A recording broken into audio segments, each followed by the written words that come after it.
to stop. We've charred about 1.5 million acres in Texas. I know, it's unbelievable, isn't it? It's just our entire state right now is under some form of drought. And here in our area, we're in the 2 worst categories. That's extreme and exceptional, according to the latest U.S. Drought Monitor. So conditions continue to worsen. It doesn't look like we have great relief for the near future either. And I've covered some of these. What's amazing is they move so quickly. Yes, especially on very, very windy, dry days when those fires could just jump rows and move across areas very, very quickly. So a dangerous situation out there right now. And of course, we have lots of warnings for you as far as no sort of barbecues or be careful where you throw your cigarette butts out, that sort of thing. And it's definitely something people need to think about now, especially on this holiday weekend.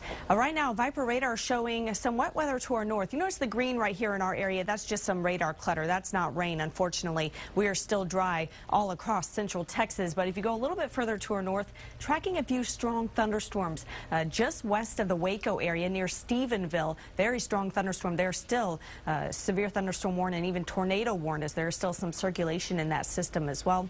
And some of these storms that developed out to our north and west even had golf ball to baseball size hail reported with them. Very strong thunderstorms, and unfortunately none of them quite bringing the rain to us. Of course, we never want severe weather this time of year either, but here's the setup that sparked some of that wet weather. Satellite radar shows there's our storms forming along a stationary front, a front that's not moving a whole lot, just up to our north and west. As these storms move away from that front, they'll gradually begin to weaken. They're not moving very far, very fast by any sort of means. And then out to our west, we have a dry line there as well, where it looks like we're starting to get a little wet weather starting to pop up along that area. So there's a small chance, very small chance, our very far northwestern counties could see a brief thunderstorm or two through the overnight hours, but the rest of us should stay dry tonight. By early tomorrow morning, we're going to end up with just overcast skies, and then through the afternoon hours, that's when a little bit better chance for isolated thunderstorms rolls into our region.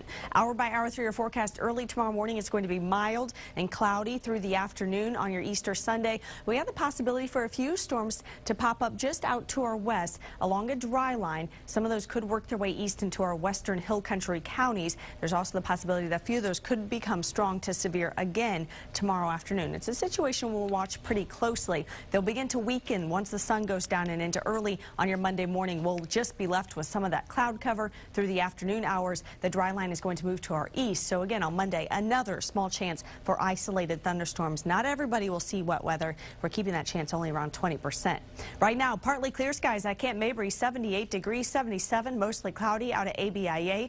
Winds still breezy this evening, and they'll stay that way overnight tonight. Temperatures across the area dipping into the upper 70s now. It's going to stay mild, though, as temperatures only fall into the low 70s tonight. Tomorrow, another hot afternoon, especially once the morning clouds start to break up a bit. Upper 80s for the hill country, low 90s elsewhere. In the Austin area tonight, 73 degrees for your Easter Sunday. By noon, up to 83, and by 5 p.m. we'll top out right around 91 degrees with partly sunny conditions. Here's your that 7-day forecast. 20% chance for a storm late Sunday. Another chance on Monday. Very, very isolated in nature. By Tuesday, a cold front moves in. That'll bring drier and slightly cooler conditions for the end of next week.